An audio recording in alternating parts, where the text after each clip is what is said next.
I'm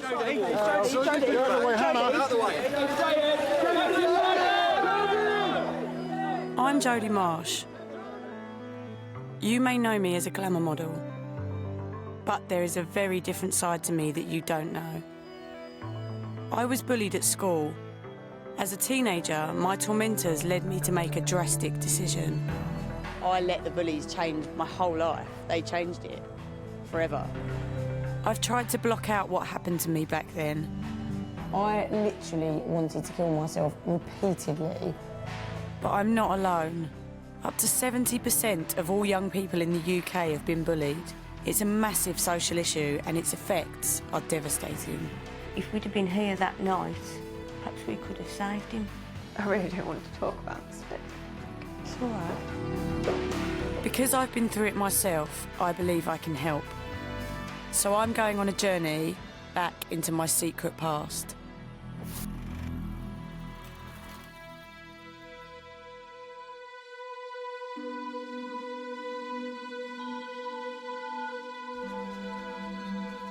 I first found fame in 2002 on a reality TV show. For nearly 10 years, I've struggled with how the media's portrayed me. But the person you think I am and who I really am are two very different things. Do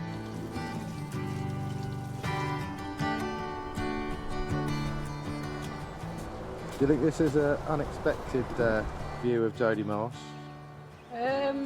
that people don't know about? No, I've said publicly quite a few times how much I like gardening. But yeah, I think people would probably be surprised at that, but that's just because they've never seen the real me. I've never been allowed to show the real me. This is what I do when I'm not working and when I'm not filming TV or doing photo shoots. I want to be in the garden or in a field or a forest or, you know, be doing something to do with nature and...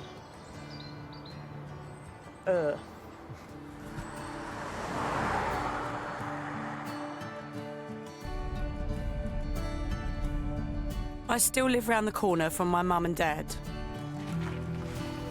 This is my parents' house, where I grew up, and it still brings back a lot of happy memories. I was a member of the Young Ornithologists Club, and I learnt how to fix birds' wings when they were broken. So, like, if ever anyone found a bird with a broken wing, it was immediately brought here and we would fix it with a lollipop stick and a load of sellotape. Keep it for a week until it was fixed and then send it on its way. I was a complete tomboy as a kid. Like, I was just covered in mud for my whole childhood. When you've had a childhood like that, I think life is so amazing and, you know, I was like in awe of life. I couldn't get enough.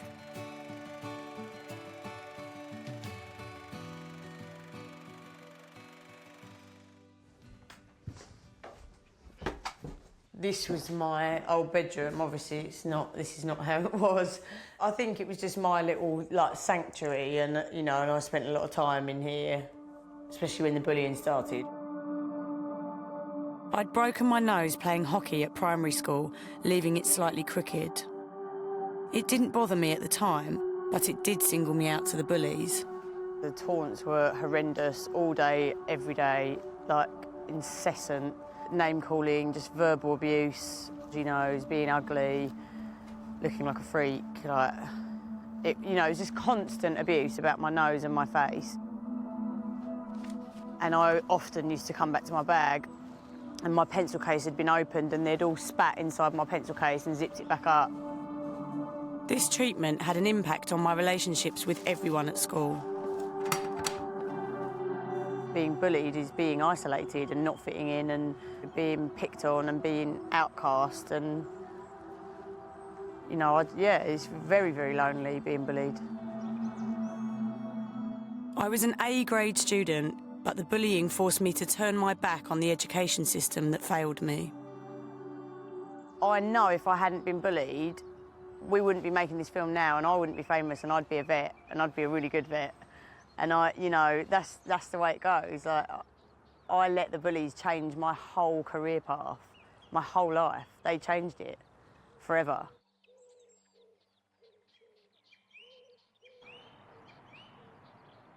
My parents have always been aware of the damage my bullying did to me. So I've come for a chat with my mum. She's found some old photos of me from when I was at school. Oh, there's another nice one there. Oh my God, I look like such a geek. Be honest. I mean, you wore glasses then. I mean, you got. It's not just about the glasses, it's just the size of the glasses. They're like that big on my face. Why were they so big? Why didn't you say, Jodie, they're a bit big for your face? They didn't look that bad. No bloody wonder I got bullied. Bloody hell. I can laugh about it now, but I remember at the time I was desperate. The vicious comments about my nose led me to contemplate suicide. Then, when I was 15, my parents made an incredible decision. They offered me plastic surgery on my nose. How do you feel looking at that? What's your reaction to that? I know how bad it looked, but And when I know that we offered that to you, we put you through that as parents at such a young age that there's no part of me that, you know, looks at that and regrets it, or I don't even get upset really. I just think, I do. do you? Why? Don't get upset. Why'd you get upset? Putting you through it. But you didn't put me through it. I chose to go through it. Don't get upset about it. It's not, you know, that was a good thing. That was, for me, that was the thing that changed my life. It's just horrid looking at it, that's all. And you were like that for a long time. After 3 hours in surgery and huge personal cost to my parents, I had a new nose. It was a turning point in my life, but despite this, my bullying carried on. After the nose job, they called me Michael Jackson, rubber face, plastic face, don't stand in the sun because you might melt. It was still miserable, very, very miserable, but I didn't feel ugly anymore, and that was the main thing.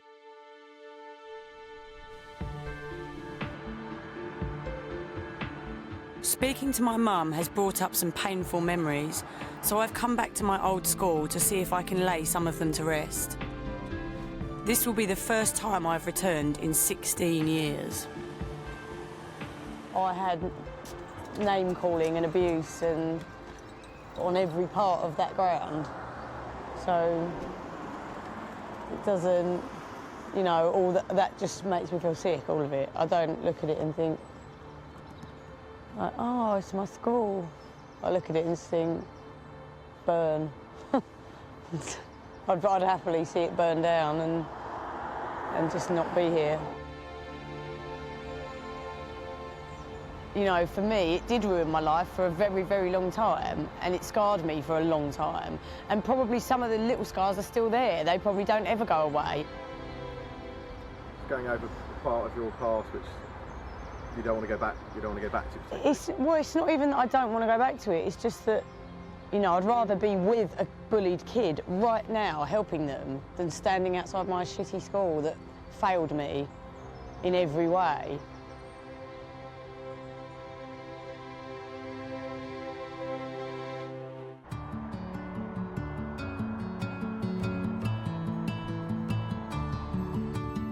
I'm Jodie Marsh, and I was bullied at school.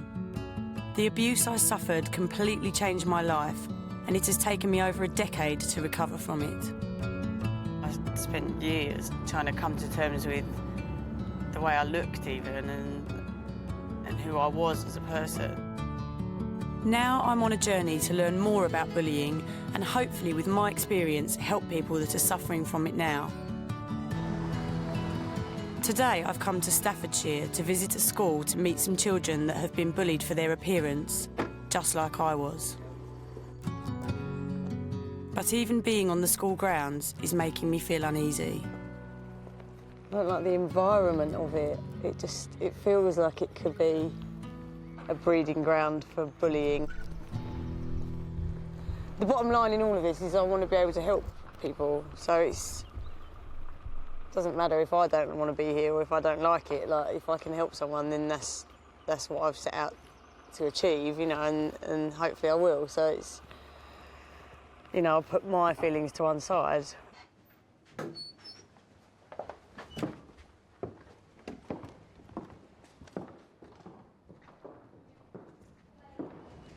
This hall I don't mind. This reminds me of my infant and junior school, and that was really good. And that was a nice school.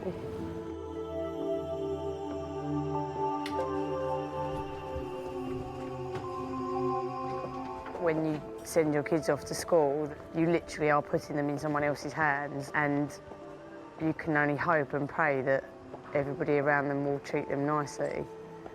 And of course that wasn't the case for me at senior school, and you know, I can't bear the thought of it happening to other kids.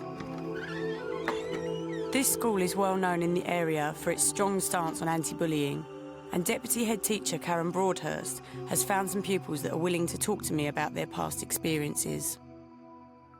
Nice to meet you all. Don't be nervous, I know you probably are. So, are we all enjoying school? Yeah. Good. Have we all got friends at school? Yeah. Good. Because that's not always been the case, has it? Thanks to this school's forward-thinking policy, Meg is no longer being bullied and is a lot happier. But for Ash and Millie, the bullying they've suffered still affects them. Ashley, what was your worst moments?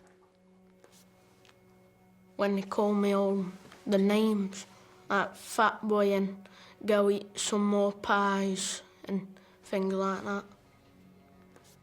Was the bullying ever physical? Was it verbal or physical or both? It was a bit of both. Yeah. Which was worse? Just a name calling. Yeah. Horrible, isn't it? Really horrible. All right, so, Millie, what's your story? Well, I had glandular fever, and then this thing gradually grew on my neck. While recovering from her illness, a large cyst had grown on Millie's neck, which became the focus for nasty rumours around the school. I heard things being spread around, school saying that I had cancer and everything on my neck. I just thought of myself being really ugly and everything. And then I just wouldn't speak to my dad. He was like, Millie, what's wrong and everything? And I'm like, nothing. He's like, no, tell me. It's okay. So what's wrong? And I goes, I'm too ugly. And he goes, no, you're not. And he goes, I'm saying, yeah, I am. And I said, stop saying it just because you're my dad. And he was like, I'm not really, you are. And I'm not. And then at one point, I thought it was really ugly and I started cutting my hair. And then just Mum was like, I don't want you cutting your hair again. And I kept on doing it because I kept on thinking myself ugly and everything. I know you won't believe me, but you're not ugly. I know you won't, and I've heard it all before, and I know that my mum and dad used to say the same to me, and you never believe your mum and dad because you think they're just saying it because they're my mum and dad. But it upsets me that you're so upset because I know how you feel. And I just want to tell you that you are going to be all right. You really are. And I just think you're so brave, all of you, for sharing this. So brave, like braver than I was. I couldn't have done this when I was being bullied, and you know,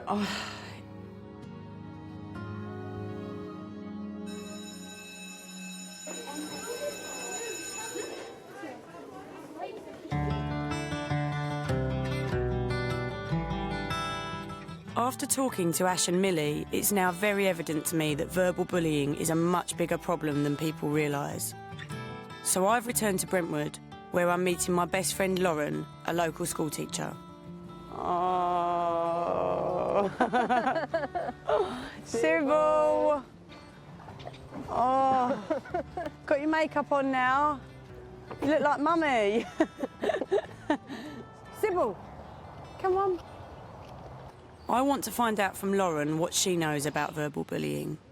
Do you think it's easier to spot someone who's being physically bullied, and maybe that's why sometimes it seems easier to deal with? If you're a kid who's being bullied and then somebody punches you, you're far, far more likely to then go and tell somebody because you've been hurt and you know that it's wrong. Whereas if you're being verbally bullied, there is this slight feeling of, oh, well, you know, just ignore what they've said. It's not got as much importance put on it. You know, it just seems like it's never ending. It just seems like there isn't an answer. There isn't a set thing that you can do to end it. Like, it is a combination of everything. There's always been a tendency by experts to see verbal bullying as less damaging than the physical, but the emotional and psychological impact is now being considered just as harmful.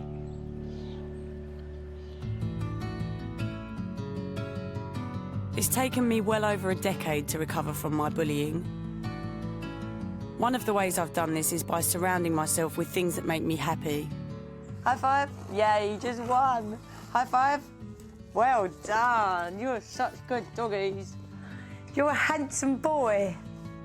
At the risk of sounding like the mad dog woman, and I don't want to sound like the mad dog woman, my dogs are just my babies. They don't bring me any harm or any upset. They bring me nothing but happiness and laughter. Now that I'm settled, I believe I'm in a place where I might be able to help others. So today, I'm heading to Derby to meet a young woman who is still haunted by what happened to her at school.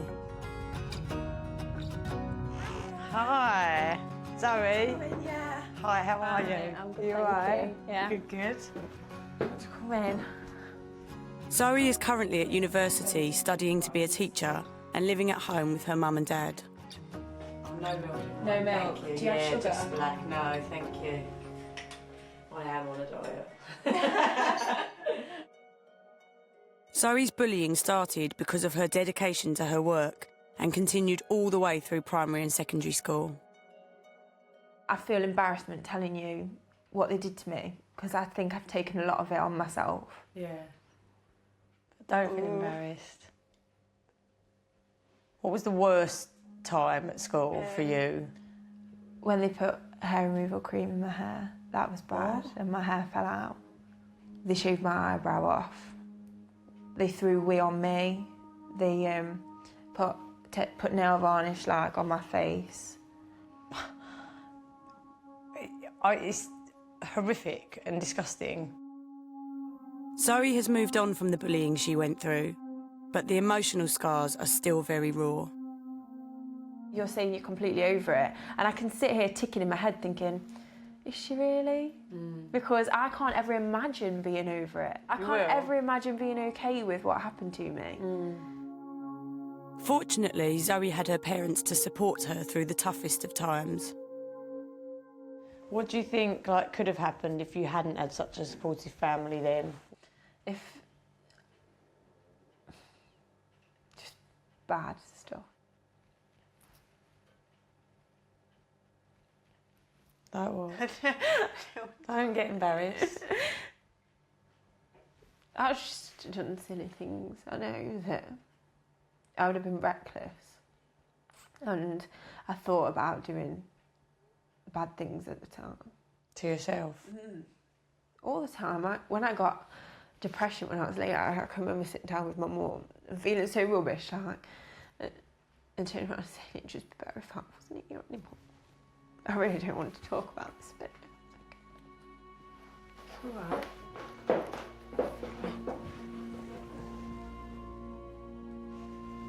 You're so beautiful.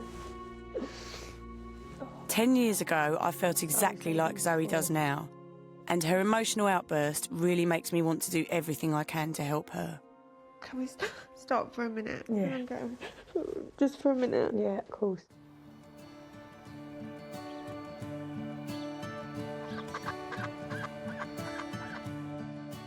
Despite everything she's told me, and with the help of the counselling she receives at university, I believe Zoe is now on the road to recovery. So I've brought her to a local park next to her old school to see just how far she's moved on. Being here for this reason makes me feel quite sad that I have to talk about it in a negative way. Yeah. Because some of the teachers and some of the members of my lessons at the school were brilliant. Yeah. They're amazing, but your friends and your peer group really do change how you feel about your time at school. So I think it'll always be tarnished in that sense. If you could go back and change anything about school, what would you change now? I'd change everything. I'm not at that stage where I could say, oh, it's made me such a strong person. I'd care less. I'd change that about myself now. I'd care less what other people thought about me because that hindered my education, how I socialise now. I just cared too much. The more I learn on this journey, the more I realise that there is no easy answer and certainly no quick fix to the problem of bullying. You can't always spot it and you can't always define it and you don't know what causes it and you don't even know how to stop it. And that's the problem that we face, I think. Like, that's the worry for me is I don't know if there is a finite answer and that's going to go, right, this is going to end bullying.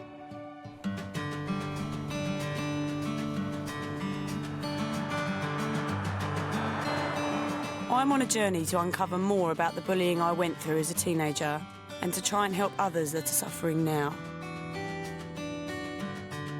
Talking to Zoe reminded me of my time at school, so I want to chat to my mum about what she remembers about that time. Hi.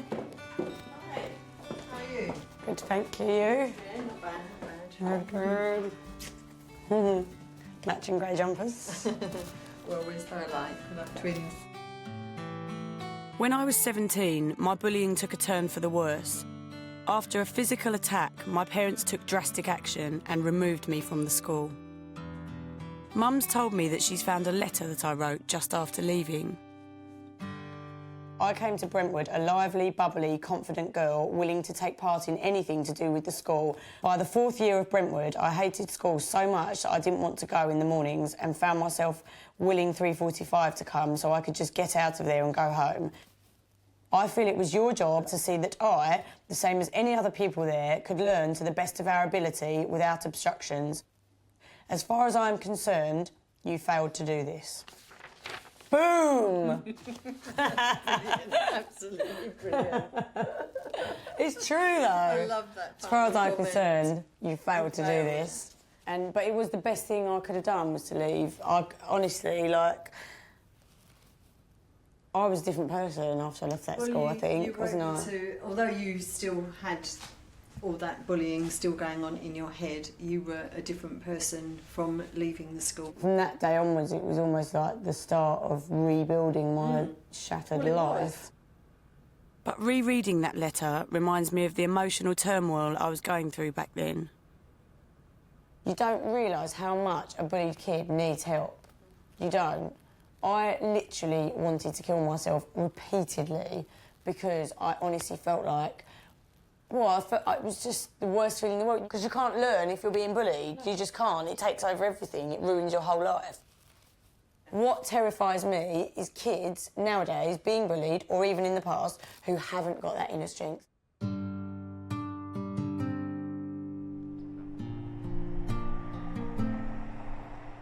Talking to my mum has brought back some uncomfortable memories, but I want people to understand exactly how bad bullying can get. So I've come to Birmingham to meet a family that have seen the extent that bullying can reach. Today is not a day I'm looking forward to. We're going to meet the Mullaney family whose son committed suicide. Sorry. This is going to be so hard. So hard. Because there's nothing you can say.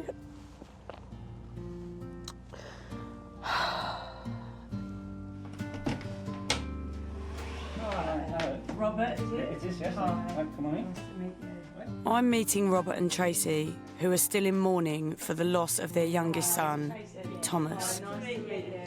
Yeah, I don't really know where to start. No. Feeling sad. Apprehensive, Yeah. sad, brings it all back. Yeah. Yeah. Thank you for coming. I really want to be strong for you, but... Don't worry, honestly. Yeah, but I should be saying that to you. I should be strong for you. Stupid, isn't it? Thomas was a very typical 15-year-old boy. He had lots of friends, lots of girls as friends. Always out the house, never in the house. He was very active, very lively, cheeky. Stood up for himself. In May 2010, Thomas was involved in an argument at school. When he returned home that evening, vicious comments were being left for him on a social media website. And they were saying, when I get hold of you, I'm going to beat you up. You're going to come to school, I'm going to beat you up. When you get up, I'm going to beat you some more. So I'm going to laugh in your face. I said, then I'm going to beat you again. Well, you've got all this coming in, and it's on the internet, which everybody can see. On the night in question, Tracy and Robert had been out for the evening. They came back to find the house empty. The lights were all on. His bedroom light was on, his computer was on, and the last message was on there. They said, where does he live? We're giving him a call on his mobile ringing out, which it normally would do. After a few hours with no sign of Thomas, Robert went looking for him. Tracy phoned his mobile, and I heard a mobile phone going. Went down the garden and shouted Thomas. No response. And I heard the phone again, and it was coming from behind the shed. I thought, gotcha. I looked behind the shed, and I saw this figure there, and in my mind, it just looked like he was standing there. Mm. And I said, Thomas, are you coming or what? Because my eyes had adjusted to the light down the bottom of the garden because it was dusk. And when I looked back again, I could see that he wasn't standing on nothing. And I just looked up and I saw his face. And sorry. And I saw the cord, and I couldn't believe it. I just shook. And I grabbed his hand. It was cold. And I just shook. And I see it today, and I see it every day. This is what somebody's landed me with. If we'd have been here that night, perhaps we could have saved him. Yeah. That's our torment now. Yeah. And it's always going to be our torment. Robert and Tracy want people to know what they've been through, so want to show me exactly where Thomas took his own life.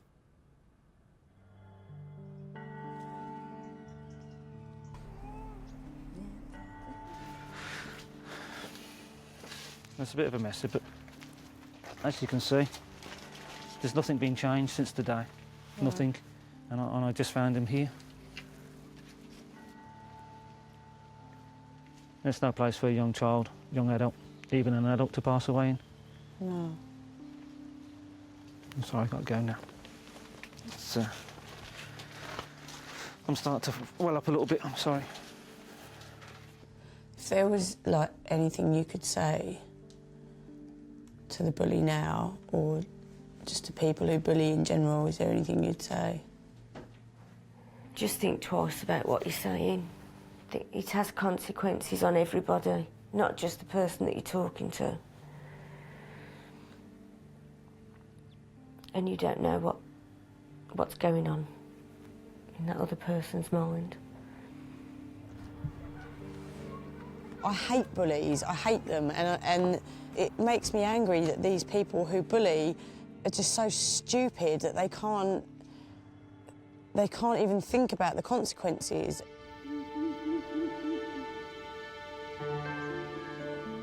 To fully understand this problem, I need to find out more about the bullies and what motivates them. So I've come to the Priory Hospital in Woking to meet consultant psychiatrist Dr. Tim Cantifer.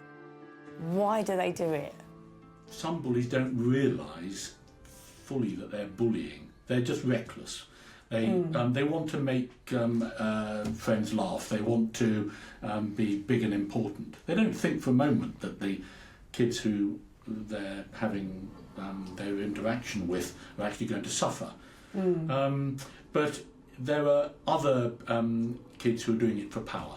You know, I want to feel big and important and powerful. So do you think they care that they're upsetting somebody so much?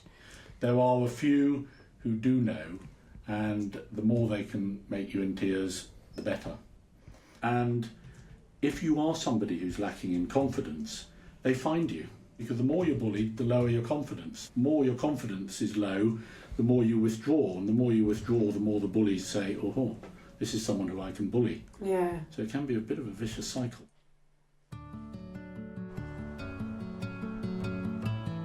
I've had my own self-esteem issues as a consequence of my bullying, and it's taken me years to deal with them. I am a totally different person today than what I was 10 years ago. I've just grown up. I've changed. I recognise now that 2 belts is not an outfit. So what I've done is narrowed it down. Oh, good.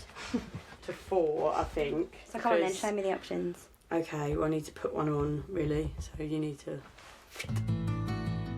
I'm much happier with myself now, so getting ready to go out is a lot easier than it was. I think it looks all right if I've got hands on hips. Put your hands away. But hands away, it's No, a it bit doesn't. like... It looks nice. See, I do like it. And I think, I don't know. No, it's a bit more Tish Adams, I think. Yeah, that's what I thought.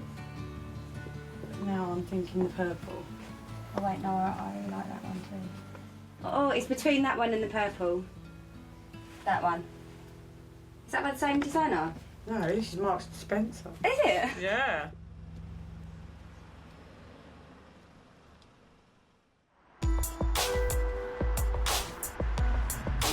I've discovered by building up my confidence, I've managed to recover from my bullying. So I've come back to see Zoe. She's found a way to improve hers. She is now a part-time model, and today she has a photo shoot. Hi. How are you? I'm good, thank you. How are you? Good, thank you. So, you're getting pampered. Going to be all glamorous and model-like. Lovely. Zoe struggled with her appearance for a long time, so I want to know how she deals with the modelling. You feel confident doing shoots, don't you? Yeah, completely confident. It's a job, isn't it? So you put on a bit of a front.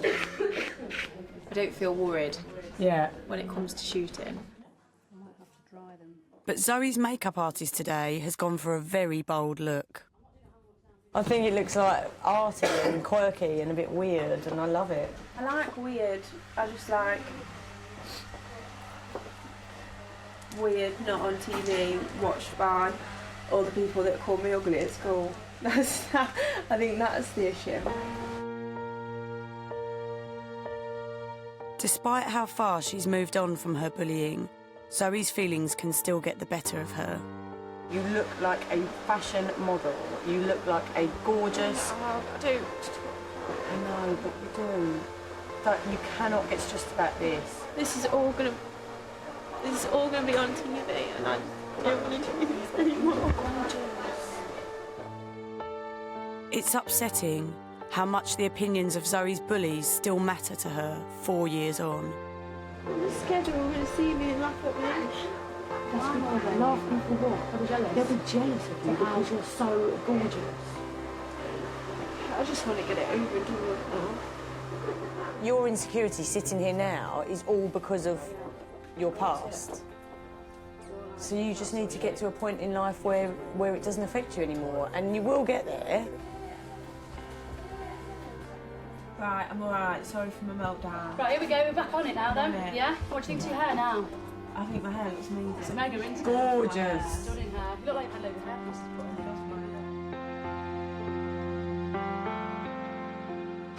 I'll get you around there. Have a quick look. Do you want me to put the iPod on for you, Zoe? Yeah, whatever. And use it. Okay. You look gorgeous. Yeah. Cool. That's nice.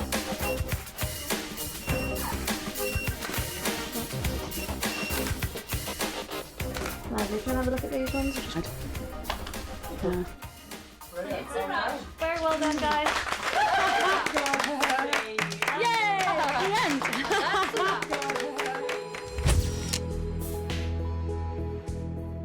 I feel like I've just taken a step in the right direction. I've just done it. I might have got upset, but I did it. I didn't let them stop me. No. The truth is, like, these people, they don't matter. They really don't. Like, why would they? You're an adult. You're a model. Thank you. I think sometimes it takes someone to say something like that to you to make you feel a little bit better. Yeah. And hopefully other people will watch it and they'll see that it does change people. You will, people seeing Can't even get my words out anymore. I can't even get them out. But you know what?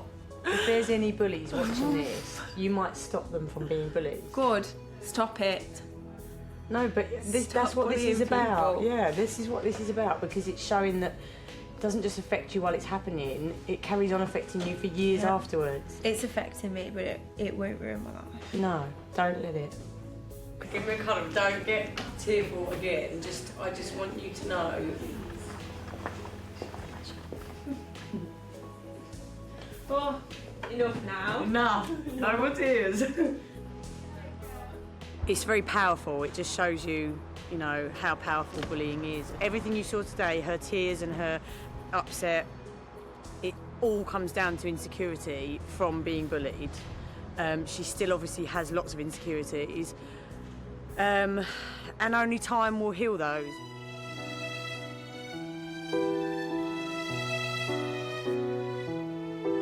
I know that I've blocked out a lot of the memories of my bullying as a teenager, so I've come to a dance studio to meet Emma, a girl I was at school with. Emma was part of a group of girls who did bully me, but she never bullied me herself. Me and Emma were actually friends at school, but we were never allowed to be seen as friends because of these other girls. This will be the first time we've seen each other in over 7 years. Oh, you look amazing. Hi. How are you? You are tiny and you look amazing. So do you. Oh my God, you look gorgeous. Oh, it's so nice to see you. It's lovely to see you too. Emma has told me that she remembers witnessing some of my bullying.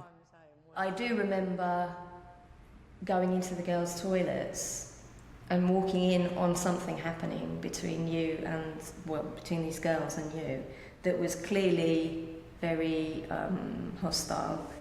I think you were up against a wall and someone was kind of quite close to you, with their face close to you and saying nasty things. I remember thinking, oh my God, this is quite serious, you know, what's going on here? If you hadn't said that, I would not have remembered that at all. At all. Like, I think my brain has just blocked everything out. But it appears I was not the only one that suffered from bullying at my school. When certain things were said about my family, I believed it too, that I was worthless, that I was just, you know, a piece of scum. And at the time, that was very, very hurtful. Yeah, of course. And they all spat on me as well. And I hadn't done anything to, anything at all. I didn't know any of this, because you came across as like you were so confident at school. You really did. Yeah. For the rest of my days and even into my adult life, I find it difficult to sometimes to fit in, or you know, to feel kind of like I'm a valuable person. Fortunately, we've both moved on from our bullying and now have some positive influence in our lives. I love the garden centre. Hang out in there if I wanted So to. do I.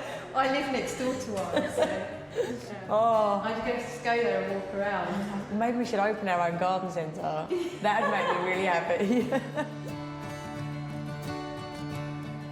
Now, I can honestly say I do have a good memory of school. if I were to stay in touch with Emma and we form a friendship now, and a good friendship, I would actually truthfully be able to say, I've got a friend from school. And I know that sounds silly, but, you know, I would like to be able to say that. I would. So now I can finally just close the lid on that box and go, that was school, that was horrible, but me and Emma are friends now, and that's great.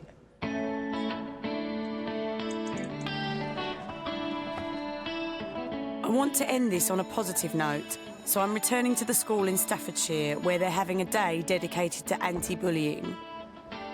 How are you? Good, thank you. How are you? All right, nice to see you. And I've invited Zoe to join me to watch a talk by Alex Holmes. Good morning. Alex was bullied for many years, but managed to turn around the situation at his school. He now works full-time as an anti-bullying campaigner. Question. Stand up if you're against bullying.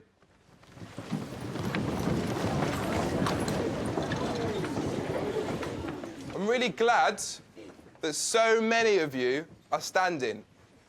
I'm against bullying. Every single person in this room can stop bullying. You can all make a big difference. Nice one. Sit down. Alex uses positivity to inspire young people. By using smiles and compliments, he has managed to create an atmosphere within the school where everyone wants to be nice to each other. The next thing that I think is really, really important, easy to do, are compliments. Let's see if anyone is really good at compliments and can give me a compliment. You've got cool hair. I've got cool hair. Simple thing to say, and it makes me feel good about myself. Thank you. Thank you very much. Alex's campaign is about empowering young people. Hi. Hi. So, by writing a pledge, they can spread the anti-bullying message themselves. I don't want people to feel good. I want people to feel good about themselves. I don't want people to be scared of bullies. I want them to ignore the bullies. Oh, that's nice. I think that I will listen to people's problems when they're down and try to sort problems out. I think I could change the world. I will stop bullies. That's lovely. I promise that I will not be a bully ever. I will be kind and nice to others. I will not spread rumours about other people, and I wish that bullying would stop. Once everyone has written a pledge, they'll be attached to balloons and released to spread the message wider. But before that can happen, Zoe and I have to write our pledges. I want to carry on helping you if there's any way I can, if there's any way I'm any use to you. With this, I'd like to stay involved in what you're doing. I think continuing to learn the lessons that I've started learning. Having low self-esteem isn't my own fault, that these little voices and ideas that I have in my head have been put there by somebody else. And not everybody thinks that way of me, and if they do, then it doesn't matter, as long as I'm happy with myself.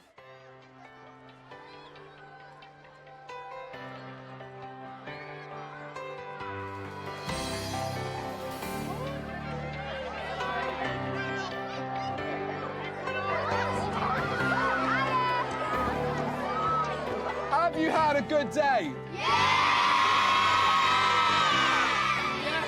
The moment you let go of your balloon should be the moment that you change things for the better. Okay, you can shape the world around you, you can make a difference to every single person. You've been doing that today, and I really hope that these wishes do come true. 5, 4, 3, 2, 1,